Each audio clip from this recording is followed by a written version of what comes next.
ኢህአዴግ መቼም በአምስት ዓመት የምናገኛችን እቺን ደቂቃ እንኳን በስነ ስርዓት ቢሰጠን ኖሮ በቂ መልስ ለመስጠት ይቻል ነበር። ኢህአዴግ ሁልጊዜ ነውር ስራ ይሰራብናል። ኢህአዴግ ቢያንስ በደህንነቱ በኩል የሚያውቀው ፖለቲካ ፕሮግራም አለ። መሰረታዊ የሆኑ የሀገሪቱ ችግሮችን የተነተንበት መሰረታዊ የሆኑ ከኢህአዴግ አማራጮች በሰብአዊ መብት በብዙሃን ፓርቲ ዲሞክራሲ የገበሬዎችን የነጋዴዎችን የሃይማኖት እኩልነትን ሁሉንም የወጣቶችን የሥራ እድል ለመፍጠር እንደዚህ አለን። እባካችሁን ኢህአዴጎች ሌላ ሙዚቃ ብትፈጥሩ ይሻላል። አማራጮች አለን። ምርጫ ቦርድ አለ። ተመልከቱልን እላለሁ። ሌላው ለምሳሌ አንዳንዶቹን እዚሁ ላንሳ። ለምሳሌ በ21ኛ ክፍለ ዘመን በሰሜን ኮሪያ እንኳን የማይታሰብ 1 ለ5 ጥርነፋና ተጥርናፊ የሚባል ነገር ስርዓት ፈጥሯል። ኢህአዴግ እስከ ገበሬዎች ድረስ የሚዘልቅ አሁን ለምሳሌ እሱን እናስወግዳለን። አንድ በሉልኝ። ሁለተኛ ነጋዴዎች ለምሳሌ መርካቶ ይመስክር እንዴት በሐቅ የሚነግዱ ነጋዴዎች ከሜዳ ተገፍተው ወጥተው በሐቅ የማይነግዱ ለኢህአዴግ የተጠጉ ተጠቃሚዎች ከመርካቶ እንዴት ሐቀኛ ነጋዴዎችን ማስወጣት እንቻሉ? መርካቶ ይመስክር እንላለን። መርካቶን የሚያቅ ይመሰክራል። ወጣቶች ለምሳሌ እንውሰድ። ወጣቶች በየትምህርት ቤቱ እኮ በኢህአዴግ ክራቴሪያ ሲ ማግኘት ይሻለናል በአካዳሚክ ኤ ከማግኘት፣ ምክንያቱም ስራ ያስገኛል። እኔ ዩኒቨርሲቲ አስተማሪኝ እንደዛ የሚባልበት ሁኔታ ነው ያለው። ስለዚህ ወጣቶቻችን ከዩኒቨርሲቲ ተመርቆ የካቢኔና የካድሬ እኮ ወንድምና እህት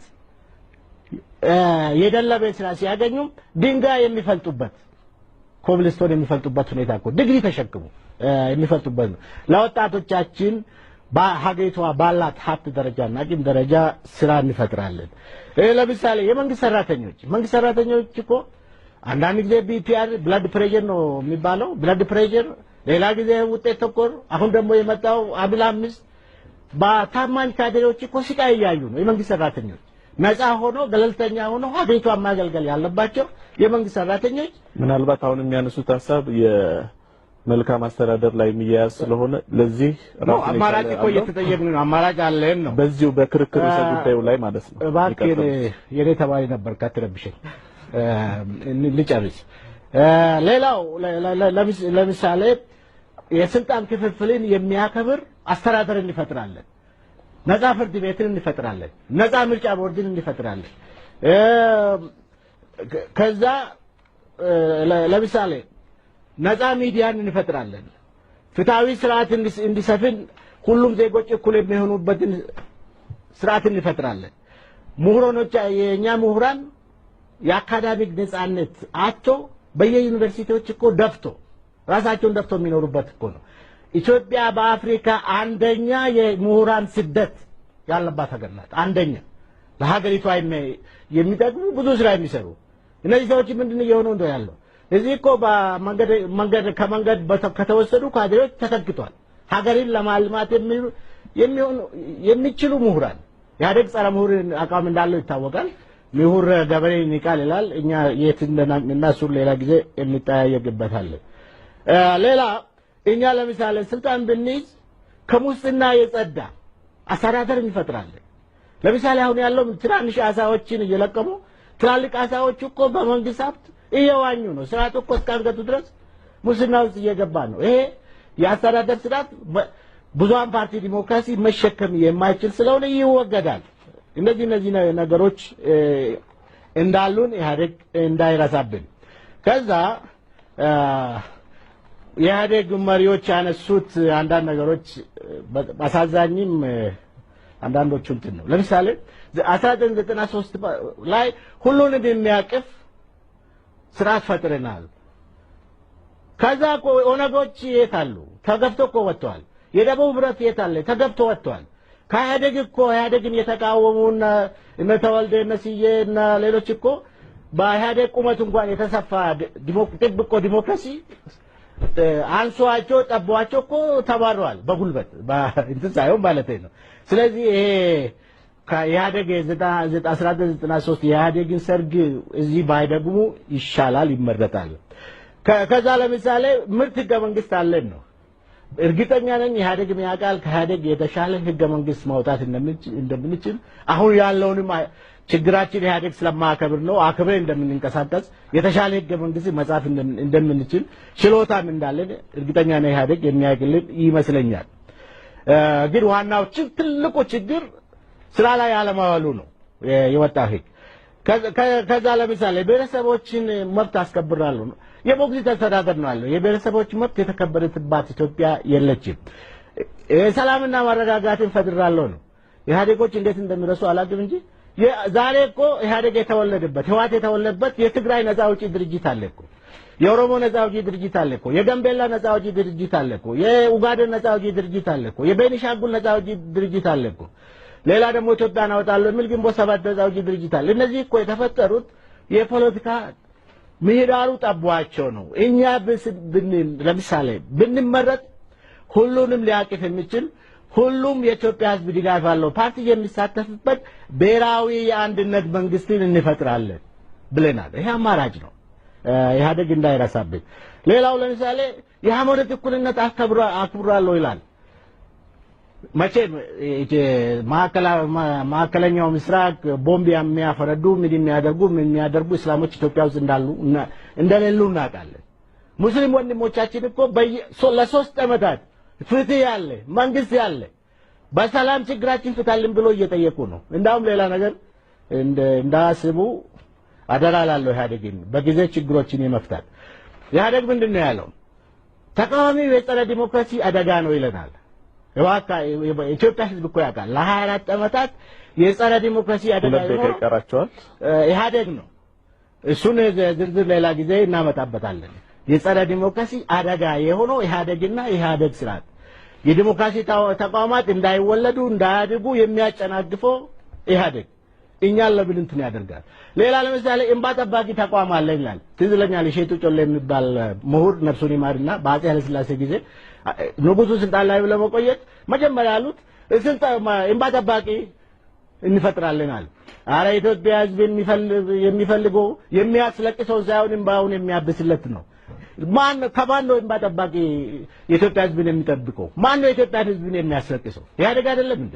በየመንደሩ ከአዲስ አበባ እስከ መንደር ድረስ ይሄም በተገቢ ቦታው ቢቀመጥ ጥሩ ነው። ኢህአዴግ ተቃዋሚ ትምክህትና የጠባብ ዋሻ ይለናል። እባካችሁን የጠባብ ዋሻ ማን ነው? እኛ ነን ኢህአዴግ። የኢትዮጵያ ህዝብ ይፍረዳል። ማን ነው የጠባብ ዋሻ? እኛ ነን ኢህአዴግ። ይሄ እንደዚህ አይነት ነገርም ይታሰብ። ሌላ ኢህአዴግ ለምሳሌ ገበሬው ይወደኛል፣ ሰራተኛው ይወደኛል፣ ማን ይወደኛል? ኢህአዴግ ፍቅር እኮ ደጋግመን አንስተናል። ኢህአዴግ ሁለት ምርኩዞች አሉት። ምንድነው እሱ? ምርጫ ቦርድና ጠመንጃው ነው። እሱን ያውጣና በአንድ ወር ስራ ኢህአዴግን ከስልጣን ለማውረድ ካልቻል ኢህአዴግ ለ100 ዓመታት እንዲገዛን ይፈርምለታል። ዋናው ነገር ምርኩዟን ያውርዳል። ዋናው ነገር በይቃየል ያለቀ ስለሆነ የኢትዮጵያ ህዝብ መድረክን ይምረጥ፣ 5 ጣቶችን ይምረጥ። 5 ጣቶች የሰላም የብልጽግና የልማት የሐቀኛ ዲሞክራሲ የሐቀኛ ፌደራሊዝም ምልክቶች ናቸው። አመሰግናለሁ። አቶ በረከት ደጋግሞ ስለ ፈተናዎች አንስተዋል። ከአቶ በረከት ጋር ረጅም ጊዜ ከኢህአዴግ ባለስልጣናት በተለየ መንገድ ብዙ ጊዜ ተገናኝተናል። ፈተናውን የወደቀው ማን ነው የሚለው ላይ ግን ያስቸግራል። ኢህአዴግ ነው ተቃዋሚው ነው? መቼም የኢትዮጵያ ህዝብ ድንጋይ እየወረወረ ያለው በተቃዋሚ ላይ ሳይሆን በኢህአዴግ ላይ ነው። በየቦታው ቤት እየተቃጠለ ያለው በኢህአዴግ ካድሬዎችና ካቢኔዎች እንጂ የተቃዋሚ አይደለም። ስለዚህ ዞሮ ዞሮ ፈተናውን መቼም አንድ ተማሪ ፈተና ያልፋል ወይም ይወድቃል። ፈተናን የወደቀው ማን ነው የሚለው ላይ አሁንም ቢሆን ኢህአዴግ ደጋግሞ ቢያስብበት ይሻላል። ምክንያቱም ዋናው ቢያንስ ፈታኙ ህዝብ እስከሆነ ድረስ ህዝብ ደግሞ እየወሰዳቸው ያሉት እርምጃዎች በደንብ ያሳያሉ። ባለፈው ክረምት በአጋጣሚ አቶ በረከት ካነሳው ጥያቄ አንዳንድ ነገሮች ላይ ተነስቼ ባለፈው ክረምት በአጋጣሚ አሜሪካ ለተወሰኑ ጊዜ ቆይቼ ነበር።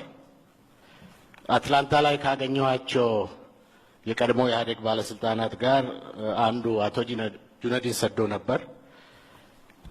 በአራት ነገሮች ላይ ከሞላ ጎደል ተስማምተናል። አንደኛው ኢትዮጵያ ውስጥ ያለው ፌዴራሊዝም የይስሙላ ፌዴራሊዝም ነው የሚለው ላይ ተማምነናል። ሁለተኛ ኢትዮጵያ ውስጥ ያለው ዲሞክራሲ የይስሙላ ዲሞክራሲ ነው የሚለው ላይ ተስማምተናል። ለብዙ ዓመታት የመራሁት የኦሮሚያ ክልላዊ መንግስት ያለው ስርዓት ፌዴራላዊም ዲሞክራሲያዊም ሳይሆን የሞግዚት አስተዳደር ነው የነበረው፣ እሱ ሲመራ ነበር የሚለው ላይ ተስማምተናል። እኔም ኦሮሚያን ሳስተዳድር ነፃ አልነበርኩም የሚለው ላይም ተስማምተናል። አልተስማሙም ካለ ጠይቁት ማለት ነው። ስለዚህ እንግዲህ ምንድነው እኔ ለማለት የፈለኩኝ ምንድነው በአጠቃላይ መሰረታዊ የኢትዮጵያ ህዝቦች አሁን እየጠየቁ ያለው ምንድነው ነው። እኔ ቢያንስ የፖለቲካል ሳይንስ አስተማሪ እስከሆንኩ ድረስ ህዝብ እየጠየቀ ያለው መሰረታዊ ጥያቄ መሰረታዊ ለውጥ ነው። መሰረታዊ ለውጥ ደግሞ አሁን አቶ በረከት ባለው መንገድ የሚመለስ አልመሰለኝም። ምክንያቱም የዛ አሁን ተመጣጣኝ ምርጫ የሚባለው ካለፈው ምርጫ በፊት ቢሆን የተሻለ ነበር። ህዝብ ትንሽ ተራምዶ አሁን መሰረታዊ ጥያቄዎችን እያነሳ ስለሆነ ማለት ነው። ነፃም ምርጫ እያካሄድኩኝ ነው ይበልም ይተው እሱ የኢህአዴግ ጉዳይ ሆኖ ኢህአዴግ ግን ሁለት ምርኩዞች አሉት። አንደኛ ምርኩዙ ምርጫ ቦርድ ነው። ሁለተኛ ምርኩዙ ደግሞ ጠመንጃው ነው። ጠመንጃውን አስቀምጦ ኢህአዴግ ምርጫ ቦርድንም ገለልተኛ አድርጎ ሁለቱም ምርኩዞቹን አስቀምጦ ከተወዳደረ በአንድ ወር እንቅስቃሴ ኢህአዴግን ለማሸነፍ ካልቻል ኢህአዴግ የሚጠይቀው 20-30 ዓመት ሳይሆን ኢህአዴግ ለ100 ዓመታት እንዲገዛን እፈርምለታለሁ ብዬ ነበር። ኢህአዴግ እንግዲህ ምርኩዞቹን አላስቀመጠም። ተወዳድሮ 100% አሸንፋለሁ ብለዋል። እንቆቅልሹ ግን ኢህአዴግ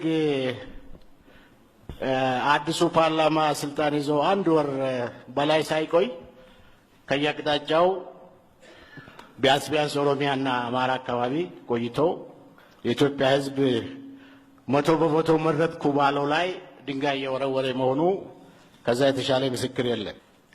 ከንግድ ማህበረሰብ የመጣ ሰው ወደ መፍትሄው የሚቀርብ መናገሩ ደስ ብሎኛል። ከዛ በሱ ላጠቃልል። ኢህአዴግ አሁን ኢህአዴግን የሚያስፈልገው መታደስ ሳይሆን እንደገና ዳግማዊ ውልደት ያስፈልገዋል ያለ ይመስለኛል። እውነትም እንደ ክርስቶስ ኢህአዴግ ዳግማዊ ውልደት የሚያስፈልገው ይመስለኛል። ለዛ ከተዘጋጀ ብዙ ነገሮች የሚቀሉ ይመስሉኛል። ከዳግማዊ ውልደት ግን ኢህአዴግ የመጨረሻ ውለታ የሚሆነው ነፃና ፍትሃዊ ምርጫ በዓለም ላይ የታወቁ መስፈርቶች አሉ። እነዛ ነፃና ፍትሃዊ ምርጫን በኢትዮጵያ ህዝብ ፊትና በዓለም ፊት ምናልባትም በታሪክ ፊትም ኢህአዴግ ያንን ማረጋገጥ ከተቻለ ከኢህአዴግ ጋር ያለንን ጠብ አቁመን ኢህአዴግ እንደምለው ወደ ልማታዊ መንግስት፣ ወደ ልማታዊ ስራም፣ ወደ ዘላቂ ብልጽግናም ህዝቦችም ደግሞ መብቶቻቸውና ክብሮቻቸው ተጎናጽፈው የሚኖሩባትን ሁላችንም በእኩልነት የምታስተናግድ ዲሞክራሲያዊ ኢትዮጵያን ሐቀኛ ፌዴራሊዝምና ዲሞክራሲያዊ ስርዓትን ለመመስረት